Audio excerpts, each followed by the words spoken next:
Steven Anthony Fernandes यांच्या आत्म्यासाठी 5 वर्षाची मिसा देणार कुटुंबीय.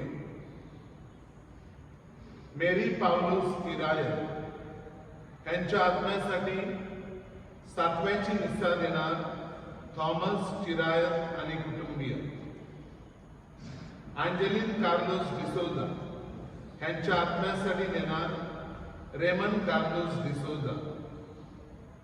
ऑस्टिन जांभळे यांच्या आत्म्यासाठी देणार पावलीन मानिक कोळी.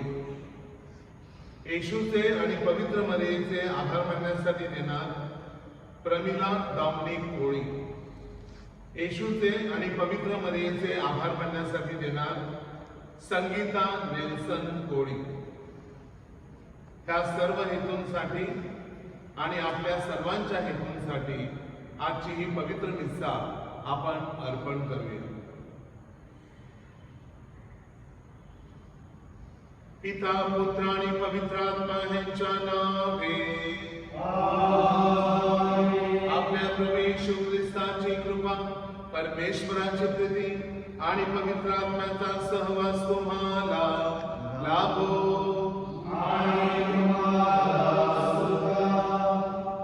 माझ्या प्रिय बंधूंनो आणि भगिनींनो, आजचा हा रविवारचा दिवस परमेश्वराने आपल्याला दिल्याबद्दल आपण परमेश्वराला धन्यवाद देऊया, त्याचे आभार मानूया. नियम हे माणसासाठी असतात, माणूस हा नियमासाठी नसतो. कुटुंबाला, माणसाला किंवा समाजाला शिस्त लागावी म्हणून विविध प्रकारचे कायदे, विविध प्रकारचे नियम केले जातात. प्रत्येक कुटुंबामध्ये, प्रत्येक पॅरिशमध्ये, प्रत्येक राष्ट्रामध्ये, प्रत्येक संस्थेमध्ये, प्रत्येक देशामध्ये, प्रत्येक धर्मामध्ये विविध प्रकारचे नियम आहेत आणि हे नियम आपण पाळतो आणि त्यामुळे आपल्याला शिस्त लागत असते. परंतु माझ्या प्रिय बंधूंनो आणि भगिनींनो, सगळे हे जे नियम आहेत ते माणसाच्या भल्यासाठी असतात, माणसाला त्रास देण्यासाठी नसतात. हे आपण जाणून घेतलं पाहिजे. आणि असे हे नियम जे माणसाला त्रास देतात ते बदलून त्यामध्ये सुधारणा करून आपण खऱ्या परमेश्वराचे जे कोणते नियम आहेत ते पाळण्याचा जीवनात प्रयत्न केला पाहिजे. आजच्या पवित्र मिसामध्ये सहभागी होत असताना परमेश्वराच्या आज्ञा काय हे समजून घेऊया आणि त्या आज्ञा पाळण्याचा आपल्या जीवनात आपण प्रयत्न करूया. ज्या ज्या वेळेला हे नियम आपण मोडले असतील, त्या आज्ञाकडे आपण दुर्लक्ष केलं असेल तर त्याबद्दल मनामध्ये दुःख धरूया, परमेश्वराची क्षमा मागूया आणि या पवित्र उत्सवामध्ये योग्य रीतीने सहभागी होण्यासाठी आपल्या मनाची तयारी करूया.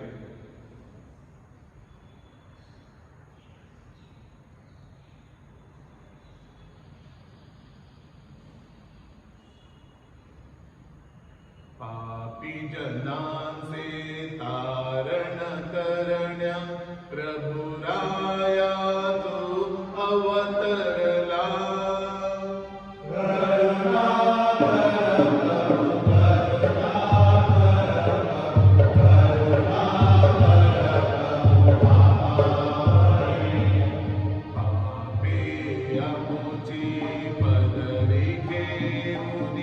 क्षमा मागतो तुझ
सर्वेश्वरा, सर्व समर्थ बाबा, तू आमचे तारण करतोस व ख्रिस्ताबरोबर आम्हाला तुझी मुले बनवतोस.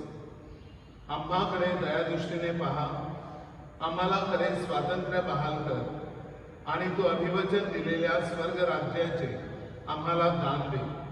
ही प्रार्थना मी तुझ्यावर पवित्र आत्म्याच्या ऐक्यात सर्वकाळ जिवंत राहणारा व राज्य करणारा एकच परमेश्वर तुझा पुत्र आमचा प्रभू येशू ख्रिस्त ह्याच्याद्वारे करतो.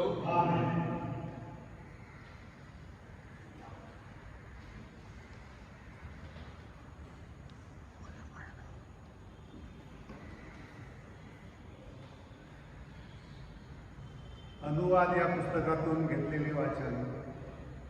मोशे लोकांना म्हणाला, अव इस्रायल लोको, जे विधी आणि नियम मी तुम्हाला शिकवत आहे ते पाळावे म्हणून तुम्ही ते ऐकून घ्या, म्हणजे जिवंत राहाल आणि तुमचा पूर्वजांचा देव परमेश्वर तुम्हाला जो देश देत आहे त्यात प्रवेश करून तो वतन करून घ्या. जी आज्ञा मी तुम्हाला देत आहे तिच्यात काही अधिक उणे करू नका. तुमचा देव परमेश्वर त्याच्या ज्या आज्ञा मी तुम्हाला देत आहे त्या तुम्ही पाळाव्या.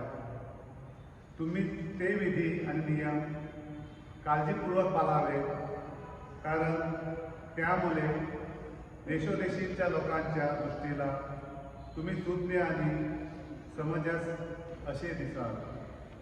त्या सर्व विधीसंबंधी ऐकून ते म्हणतील की हे महान राष्ट्र खरोखर बुद्धिमान आणि समंजस लोकांचे आहे, कारण आमचा देव परमेश्वर याचा आम्ही दावा करतो तेव्हा तो आमच्या जवळ असतो. यासारखे देव जवळ असणारे महान राष्ट्र कोणते आहे? हे सारे नियमशास्त्र मी आज तुम्हाला देत आहे. त्यातल्यासारखे यथार्थ विधी आणि नियम असणारे महाराष्ट्र दुसरे कोणते आहे? हा प्रभूचा शब्द आहे.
याकोबाचे पत्र यातून घेतलेले आजचे दुसरे पवित्र वाचन. प्रत्येक उत्तम देणगी आणि प्रत्येक पूर्ण दान वरून आहे, ज्याला विकार नाही, जो फिरण्याचे छायेत जात नाही, अशा ज्योतिमंडळाच्या पित्यापासून ते उतरते. आपण त्याच्या सृष्ट वस्तूंतील जसे काय प्रथम फल व्हावे म्हणून त्याने स्वतःच्या इच्छेने आपणाला सत्यवचनाने जन्म दिला. सर्व मलिनता आणि उच्चंबळून झालेल्या दृष्टभाव सोडून तुमच्या आत्म्याच्या तारण करण्यास सामर्थ्य असे दृढावलेले वचन सौम्यतेने स्वीकारा. वचनाप्रमाणे आचरण करणारे असा, केवळ ऐकणारे असू नका. अशाने तुम्ही स्वतःची फसवणूक करता. देवपित्याच्या दृष्टीने शुद्ध आणि निर्मल धर्माचरण म्हणजे अनाथांचा आणि विधवांचा त्यांच्या संकटात समाचार घेणे आणि स्वतःला जगापासून निष्कलंक ठेवणे हे आहे. हा प्रभूचा शब्द आहे.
प्रभू तुम्हा बरोबर असो. संत मागच्या शुभवर्तमानातून घेतलेले वाचन.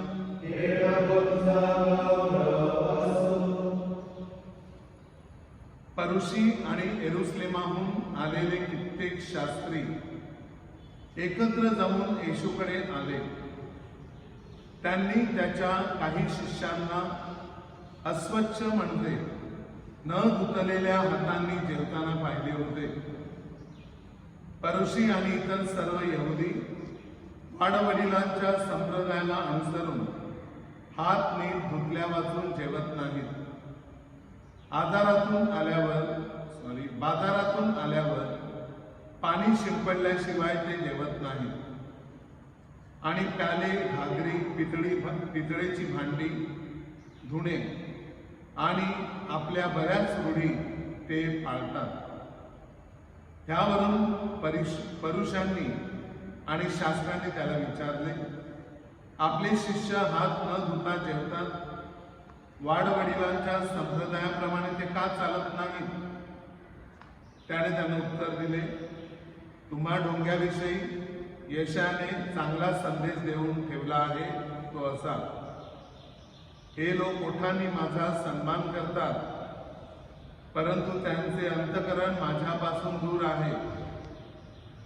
ते व्यर्थ माझी उपासना करतात, कारण ते शास्त्र म्हणून जे शिकवतात ते असतात मनुष्याचे नियम. तुम्ही देवाची आज्ञा बाजूला सारून देता आणि माणसाच्या संप्रदायाला चिकटून राहता. त्याने लोकसमुदायाला पुन्हा बोलावून म्हटले, तुम्ही सर्व माझे ऐका आणि समजून घ्या. बाहेरून माणसाच्या आत जाऊन त्याला भ्रष्ट करील असे काही नाही, तर माणसाच्या आतून जे निघते तेच त्याला भ्रष्ट करते. कारण आतून म्हणजे माणसाच्या अंतःकरणातून वाईट विचार निघतात, जार कर्मे, चोऱ्या, खून, व्यभिचार, लोभ, दुष्टपणा, कपट, कामातुरपणा, हेवा, शिव्यागाळी, अहंकार, मूर्खपणा या सर्व गोष्टी आतून बाहेर निघतात आणि माणसाला भ्रष्ट करतात. प्रभूचे हे शुभवर्तमान. कृपया बसून घ्या.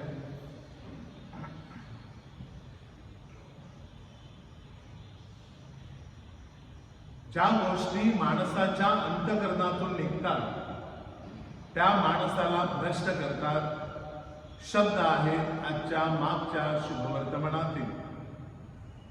ख्रिस्ताठाई जमलेल्या माझ्या प्रिय बंधूंनो आणि भगिनींनो, उत्पत्तीच्या पुस्तकामध्ये आपण पाहतो की परमेश्वर पित्याने सर्व सृष्टीची निर्मिती केली आणि ह्या सृष्टीवरती अधिकार गाजवण्यासाठी, सत्ता चालवण्यासाठी त्याने मानवाला उत्पन्न केलं आणि मानवाला पहिला नियम घालून दिला, तो म्हणजे ज्या बागेत तू राहतोस, जेथे तू वस्ती करतोस, त्या बागेच्या मध्यभागी असलेल्या झाडाचे फळ तू खाऊ नको. ही परमेश्वराची आज्ञा पहिल्या आईबापांनी म्हणजे आदाम आणि एवेने मानली नाही आणि त्यामुळे जगामध्ये पाप शिरलं. अर्थ एवढाच की ज्या वेळेला आपण आज्ञा तोडतो त्यावेळेला आपल्या जीवनामध्ये आपण सैतानाला मार्ग देतो, त्याला जागा देत असतो. आणि म्हणून नियम आपण पाळले पाहिजे, देवाचं वचन आपण पाळलं पाहिजे, परमेश्वराची आज्ञा आपण पाळली पाहिजे. निर्गमाच्या पुस्तकामध्ये मोशे जेव्हा परमेश्वर पित्याकडे डोंगरावर प्रार्थना करत होता त्यावेळेला परमेश्वराने स्वतः 2 दगडी पाट्या त्याच्या हातामध्ये दिल्या, ज्या दगडी पाट्यांवरती आपल्या ख्रिस्त सभेच्या 10 आज्ञा लिहिलेल्या होत्या. या आज्ञा मोशेने लोकांना शिकवल्या आणि लोकांनी त्या पाळल्या आणि परंपरागत पद्धतीनुसार नव्या करारामध्ये प्रभू येशू ख्रिस्ताने या आज्ञांचा अनेकदा उल्लेख केला आणि आजही ख्रिस्त सभा ह्या आज्ञांना महत्त्व देते आणि काटेकोरपणे या आज्ञांचं पालन करताना आपल्याला आपण सर्वजण दिसतो. प्रिय बंधूंनो आणि भगिनींनो, हे सगळे नियम म्हणजेच देवाच्या आज्ञा आपल्याला शिस्त लावतात, आपल्याला चांगुलपणा शिकवतात, देवाच्या राज्याच्या दारामध्ये आपल्याला नेऊन सोडतात. परंतु ह्या 10 आज्ञापैकी ज्या वेळेला एखादी आज्ञा आपण पायदळी तुडवतो त्यावेळेला आपण परमेश्वराचे हरवलेलं मेंढरू बनतो, परमेश्वराचे हरवलेलं पापी लेकरू बनतो. आणि म्हणूनच ह्या आज्ञा आपण जीवनामध्ये पाळणं अत्यंत गरजेचं आहे.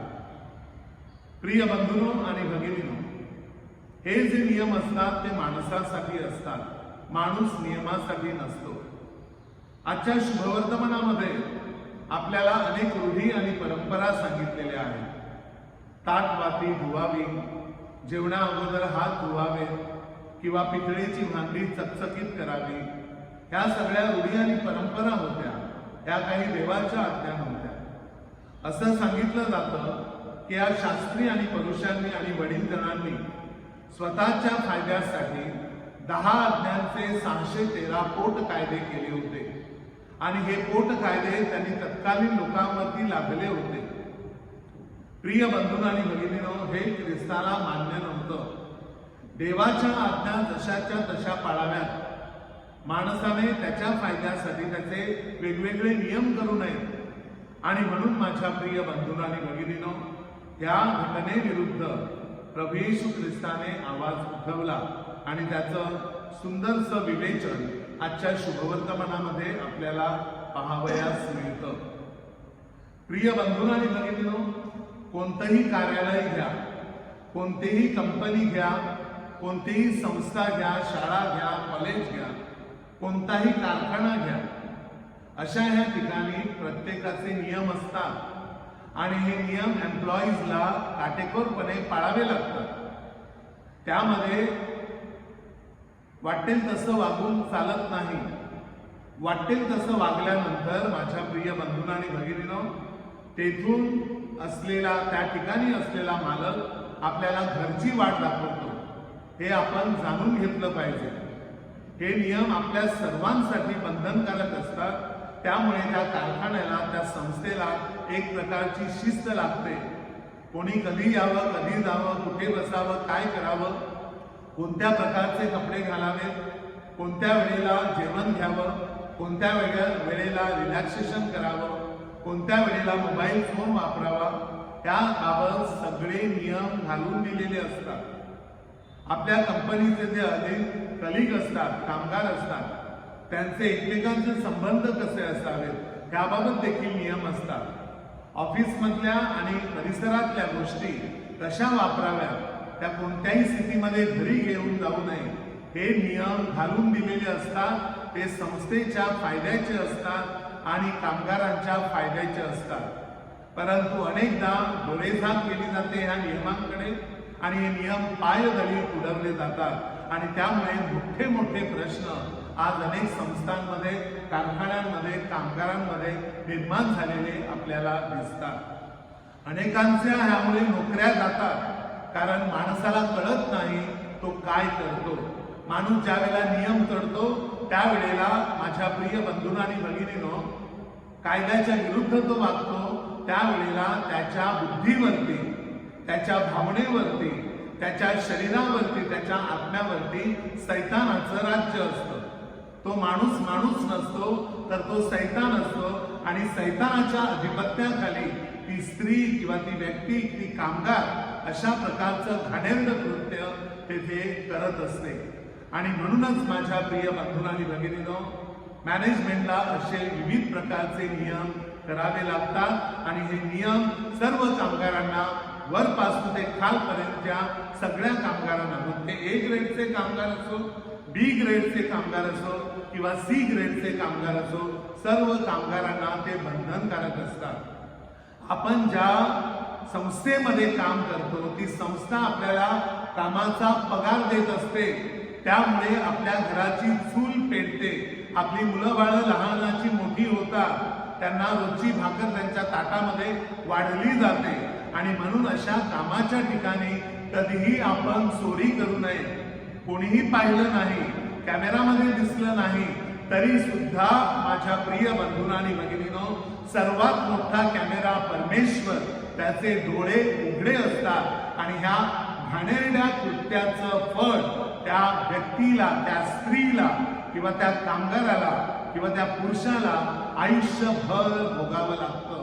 आणि मग खाटेमध्ये पडल्यानंतर त्या चुकांची आपल्याला आठवण येते की आम्ही काय केलं आमच्या जीवनामध्ये. असं करायला नको. आज माझ्या वाटेला हे दुःख आलं कारण मी हे माझ्या कामाच्या ठिकाणी हे नियम पायदळी तोडवले, परमेश्वराच्या आज्ञा मी पायदळी तोडवल्या, म्हणून माझ्या मार्गी हे दुःख आलं. होय माझ्या प्रिय बंधूंनो आणि भगिनींनो, शुभवर्तमानाच्या दुसऱ्या परिच्छेदामध्ये आपल्याला प्रभू येशू ख्रिस्त काय सांगतो? जे माणूस बाहेरून माणसाच्या आतमध्ये जाते ते माणसाला कधीही भ्रष्ट करत नाही. खाण्यापिण्याचे नियम प्रत्येक धर्मामध्ये आहेत, प्रत्येक जातीमध्ये आहेत, परंतु जे काही आपण खातो त्याचं पचन होतं आणि शौचकूपातून ते बाहेर जातं. परंतु जे काही माणसाच्या अंतकरणामधून निघतं ते तोंडामधून बाहेर पडतं, ते माणसाला भ्रष्ट करतं. प्रिय बंधूंनो आणि भगिनींनो, घाणेरडे विचार, चोरी करण्याची बुद्धी, मालकाची परवानगी न घेता हळूच ऑफिसमधल्या गोष्टी घरी नेण्याची घाणेरडी वृत्ती ही माणसाला रसातळाला नेऊन सोडते, माणसाला भ्रष्ट करत असते. ज्या पॅरिसमध्ये आम्ही काम करतो, ज्या संस्थेमध्ये आम्ही काम करतो, ज्या शाळा कॉलेजमध्ये आम्ही काम करतो, ज्या कारखान्यामध्ये, ऑफिसमध्ये आम्ही काम करतो, तिथल्या गोष्टी कोणत्याही स्थितीत आपल्याला घरी घेऊन जाता येत नाही आपल्या बॉसच्या परवानगी शिवाय. आणि तसं केलं तर ते महापाप ठरतं आणि हे महापाप आपल्याला शिक्षा भोगायला लावतं जीवनामध्ये आणि आपले डोळे खूप उशिराने उघडतात आणि मग आपल्याला पश्चाताप झालेला असतो. परंतु त्या पश्चातापाचा काही उपयोग नसतो, कारण तोपर्यंत एखाद्या रोगाला आपण बळी पडलेला असतो किंवा एखादी परमेश्वराचा शाप आपल्याला भोगावा लागत असतो किंवा एखादा आजार आपल्याला भोगावा लागत असतो. आणि म्हणून ज्या ठिकाणी आपण काम करतो तिथल्या नियमाशी प्रतारणा करता येत नाही. ज्या पाण्यामध्ये आपण श्वास घेतो तेथील माशाला त्या पाण्याशी वैर करता येत नाही, हे आपण लक्षात घेणं गरजेचं आहे. ही चोरी करण्याची बुद्धी, वाईट वागण्याची बुद्धी, कोणाला तरी खड्ड्यामध्ये पाडण्याची बुद्धी, त्याचप्रमाणे भांडण लावून देण्याची बुद्धी, टीका करण्याची बुद्धी, बदनामी करण्याची बुद्धी, जे चांगलं चाललेलं आहे तेथे तंगड अडवून तेथे अशांती माजवण्याची बुद्धी, ही बुद्धी बाहेरून आत जात नाही, तर ती आतून माणसाच्या बाहेर येते आणि माणसाला नष्ट करते, माणसाला भ्रष्ट करते. हे आपण ओळखणं गरजेचं आहे. तरी सुद्धा नियम हे माणसाला शिस्त लावण्यासाठी असतात. नियम हे माणसाचा जीव घेण्यासाठी नसतात. नियम हे माणसासाठी असतात. त्याने चांगल्या मार्गावर चालावं म्हणून, माणसाला नष्ट करण्यासाठी नसतात. हे आपण लक्षात घेणं गरजेचं आहे. प्रिय बंधूंनो आणि भगिनींनो, प्रभू येशू ख्रिस्ताने परमेश्वराच्या 10 आज्ञा पाळल्या, त्या लोकांना शिकवल्या आणि प्रभू येशू ख्रिस्त स्वतः शुभवर्तमानामध्ये म्हणतो, जो कोणी माझ्या पित्याने घालून दिलेले नियम, माझ्या पित्याने शिकवलेल्या आज्ञा दुसऱ्यांना शिकवतो, स्वतः पाळतो, दुसऱ्यांना शिकवतो आणि तिसऱ्या व्यक्तीला शिकवण्यासाठी प्रोत्साहन देतो, त्या माणसाला परमेश्वराच्या राज्यामध्ये मोठा म्हणलं जातं, उच्च गणलं जातं. हे लक्षात ठेवून परमेश्वराच्या आज्ञा आपण स्वतः पाळूया आणि आपल्या आजूबाजूच्या लोकांना शिकवूया. आमेन.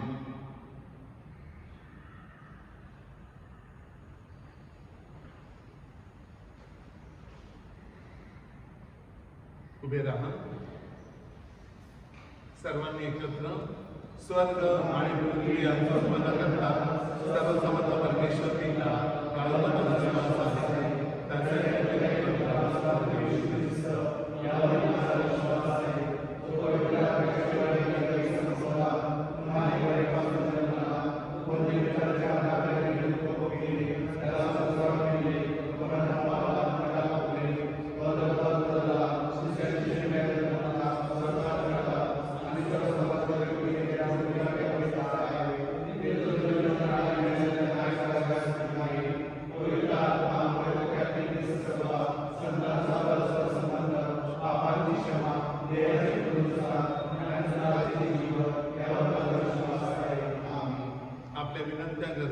आपण परमेश्वराच्या चरणाशी अर्पण करूया. आपले डोळे बंद करा, हात जोडा, माना नम्रतेने खाली वाकवा. ख्रिस्त सभेच्या आज्ञा, उपासनेचे नियम, पॅरिसचे नियम, संस्थांचे नियम, सरकारी नियम, कोर्टाचे नियम, पोलिसांचे नियम, वाहतुकीचे नियम आपल्या सर्वांना चांगल्या प्रकारे पाळता यावे, स्वतःला शिस्तबद्ध करता यावं आणि नियम इतरांना चांगल्या प्रकारे शिकवता यावे म्हणून परमेश्वराची कृपा मागा.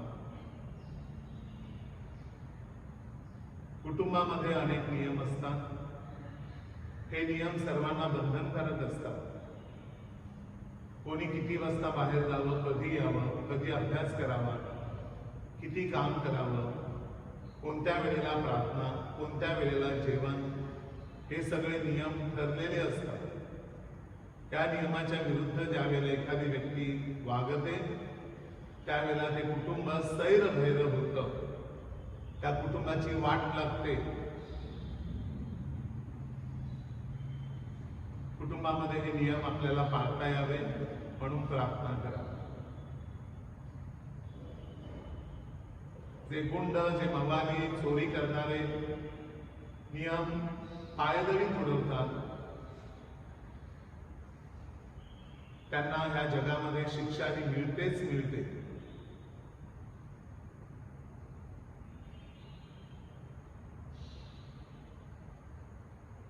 परंतु परमेश्वराच्या ठायी क्षमा आहे, तारण आहे.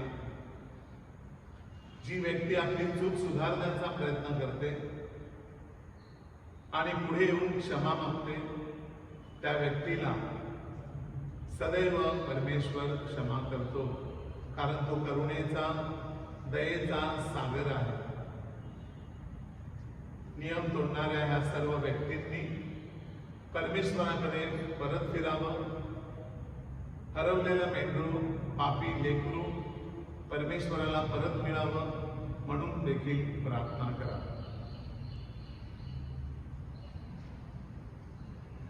आपली मुलं शाळा कॉलेजमध्ये जात आहेत, काही जण कामाला जात आहेत. त्या ठिकाणचे नियम कायदे त्यांना व्यवस्थित पाळता यावे, तेथे त्यांनी कधीही गैरव्यवहार करू नये, चोरी करू नये. आई वडिलांनी आणि मोठ्या लोकांनी चांगला आदर्श त्यासाठी तरुण पिढी समोर उभा करावा, म्हणून आपण प्रार्थना करूया.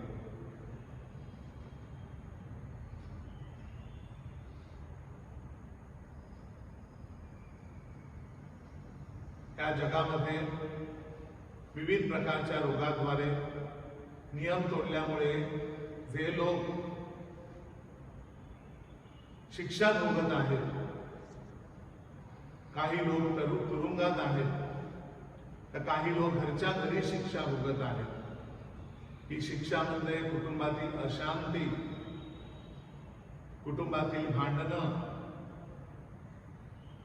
रात्रीची झोप कायमची निघून जाणं, चुकल्यासारखं वाटणं, विविध प्रकारच्या आजारांना बळी पडणं, एक प्रकारे आपल्याला मिळालेली ही शिक्षा. त्या शिक्षेमध्ये आपल्याला स्वतःचं आत्मपरीक्षण करता यावं. काम करत असताना आम्ही कोणाला शेंडी लावली, कामाच्या ठिकाणी आम्ही काय केलं,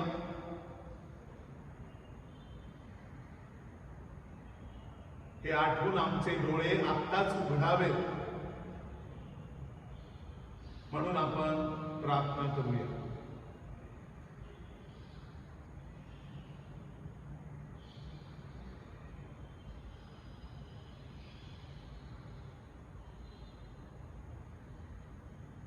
आपण प्रार्थना करूया.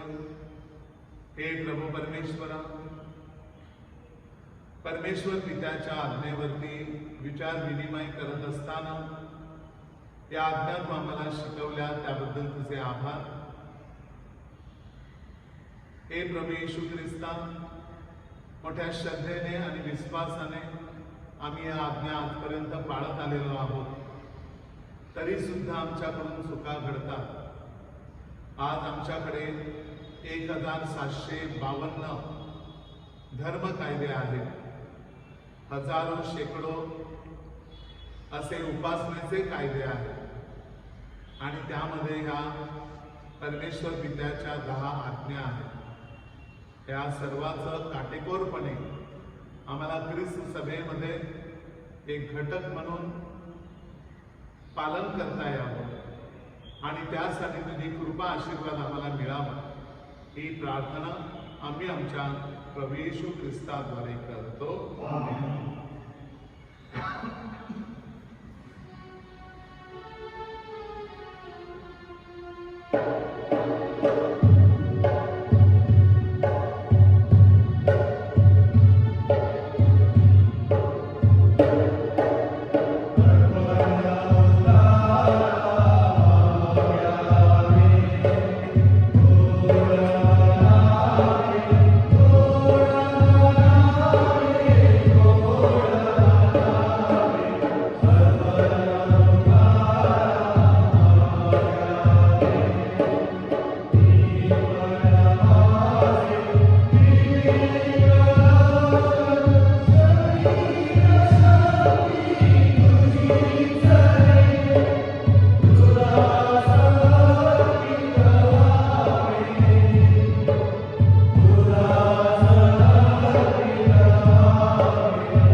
सर्वसमर्थ परमेश्वर पित्याला मान्य व्हावे म्हणून प्रार्थना करा.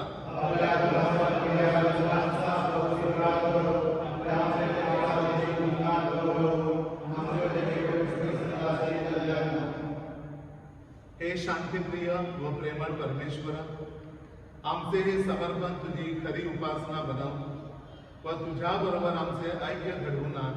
ही प्रार्थना मी आमच्या प्रभू ख्रिस्ताद्वारे करतो. प्रभू तुम्हा बरोबर असो. तुमची अंतःकरणे प्रभूकडे लावा. प्रभू आमचा परमेश्वराचे आभार मानूया. हे पवित्र पित्या सर्वसमर्थ सनातन परमेश्वरा, आमच्या प्रभू येशू ख्रिस्ताद्वारे आम्ही तुझे नित्य व सर्वत्र आभार मानावे योग्य व आनंददायक आहे. पापी मनुष्याबद्दल प्रीतीमुळे त्याने नम्रता धारण केली व कुमारीपासून जन्म घेतला. क्रूसावर यातना सहन करून त्याने आमची मृत्यूपासून सुटका केली. मेलेल्यांतून पुन्हा उठून त्याने आम्हाला शाश्वत जीवन मिळवून दिले. आणि म्हणून स्वर्गीय दरबारातील दूतांच्या गायक वृंदांच्या निरंतर गुणगानात सामील होऊन आम्ही तुझा गौरव गातो.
ही दाने पवित्र करण्यासाठी तुझा आत्मा यांच्यावर येवो. ही दाने आमच्यासाठी आमच्या प्रभू येशू ख्रिस्ताचं शरीर व रक्त बनव. स्वेच्छेने स्वीकारलेल्या आपल्या दुःख सहनापूर्वी त्याने आपल्या हातात भाकर घेतली, तुझे आभार मानले व ती भाकर मोडून आपल्या शिष्यांना देत म्हटले, तुम्ही सर्वजण ही घ्या आणि खा. हे माझं शरीर आहे, हे तुमच्यासाठी अर्पिलं जाईल.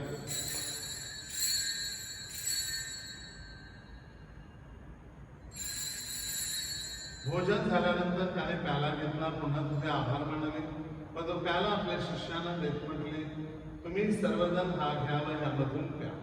हा माझ्या रक्ताचा प्याला आहे, नव्या व शाश्वत कराराचं हे रक्त आहे. हे तुमच्या व साऱ्या मानवांच्या पापक्षमेसाठी सांगण्यात येईल. हे माझ्या आठवणीसाठी करा.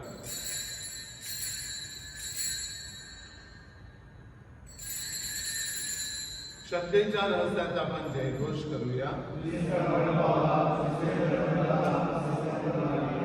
त्याच्या मरणाच्या पुनरुत्थानाच्या स्मरणार्थ हे पित्या, आम्ही तुला जीवनदायी भाकर व आनंददायक प्याला अर्पण करतो व तुझ्या समोर उभे राहण्यास आणि तुझी सेवा करण्यास आम्हाला पात्र केल्याबद्दल आम्ही तुझे आभार मानतो. ख्रिस्ताचे शरीर व रक्त सेवन करणाऱ्यांनी सर्व तुझ्या पवित्र आत्म्याच्या कृपेने एक व्हावे असा आम्ही विनवितो. प्रभू, सर्व जगभर पसरलेल्या तुझ्या ख्रिस्त सभेची तू आठवण कर. आमचे परमगुरु स्वामी फ्रान्सिस, आमचे महागुरु स्वामी ऑस्बर्ट ग्रेशियस, इतर सर्व महागुरु व धर्मगुरु यांच्यासह आमची तुझ्या प्रेमात उत्तरोत्तर वाढ कर. मरणातून पुन्हा उठण्याच्या आशेने ख्रिस्ताला विश्रांती पावलेल्या आमच्या सर्व बंधू भगिनींची तू आठवण कर. त्यांना व ख्रिस्तवासी झालेले इतर सर्व लोकांना तुझे दिव्य दर्शन घडून दे. आम्हा सर्वांवर दया कर.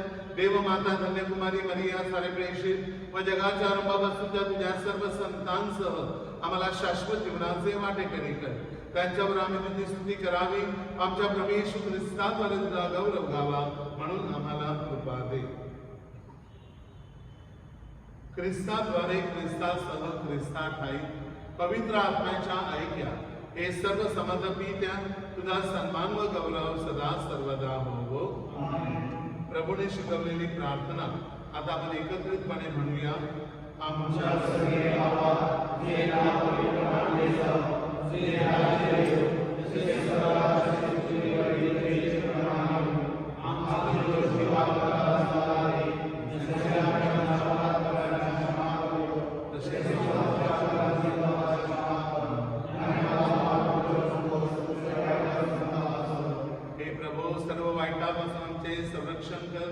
या जीवनात तू आम्हाला शांती दे. आमच्या तारणाऱ्या प्रभू येशू ख्रिस्ताच्या पुन्हा येण्याची व शाश्वत जीवनाची आशेने वाट पाहत असता आम्ही तुझ्या दयेच्या सहाय्याने पापापासून दूर राहावे व सर्व संकटापासून सुरक्षित असावे. हे प्रभू येशू ख्रिस्ता, तू आपल्या प्रशिदास म्हणालास, मी तुम्हासाठी शांती राखून ठेवतो, मी माझी शांती तुम्हास देतो. म्हणून आमच्या पापाकडे पाहू नकोस, तर तुझ्या ख्रिस्त सभेच्या श्रद्धेकडे पहा आणि आम्हाला तुझ्या स्वर्गीय राज्यातील शांती व्याख्या देण्याची कृपा कर. तू नित्यजीवी असून सदा सर्वदा राज्य करतोस. प्रभूची शांती तुम्हा बरोबर सदा असो. आपण एकमेकास प्रभूच्या नावाने शांतीवंदन करूया.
पहा हे देवाचे कोकरू, जगाची पापे हरण करणारे हे देवाचे कोकरू पहा.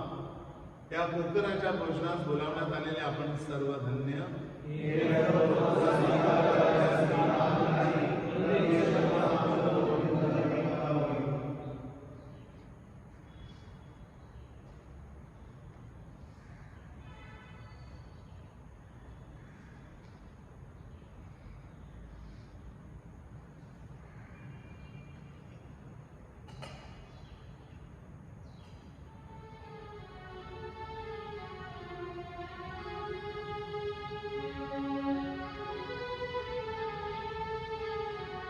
Thank you.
30 ऑगस्ट पासून आपण पवित्र मरीच्या वाढदिवसाच्या नोवेनाला सुरुवात करत आहोत.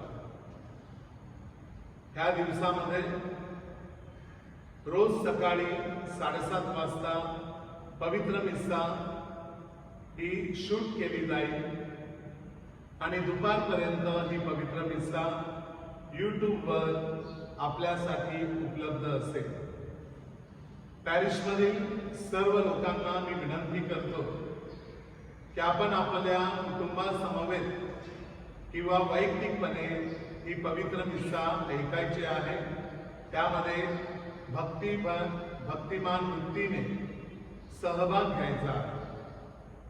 हे 9 दिवस नोवेनाचे आपल्या ख्रिस्त सभेसाठी अत्यंत महत्त्वाचे असतात आणि म्हणून विविध विषयावरती दिलेले प्रवचन आपण ऐकून त्यावरती विचारमंथन करायचं आहे आणि स्वतःचं परिवर्तन करून घेण्याचा प्रयत्न करायचा आहे.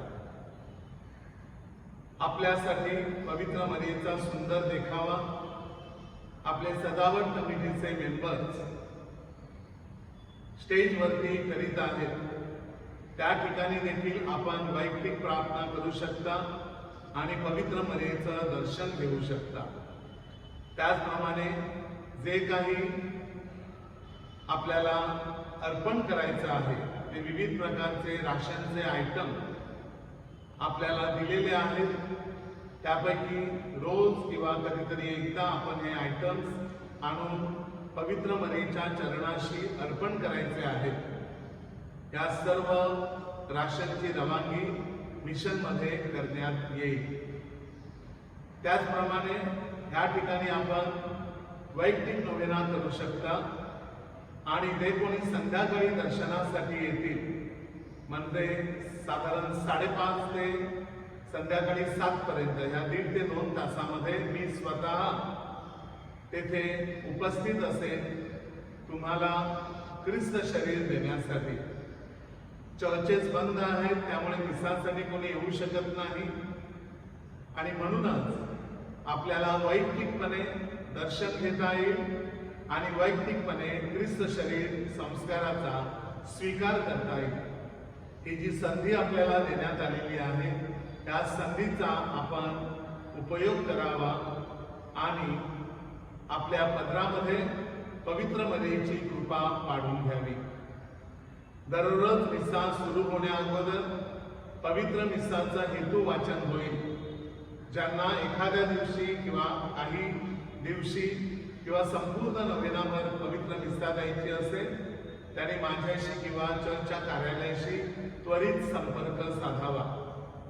त्या दिवसामध्ये आपण खाजगीरित्या दान अर्पण करू शकता, चर्चसाठी डोनेशन देऊ शकता किंवा पवित्र मरीला एक साडी अर्पण करू शकता की जी साडी पवित्र मरीच्या चरणाशी ठेवली जाईल आणि त्यानंतर या साड्याचा उपयोग चांगल्या कार्यासाठी केला जाईल.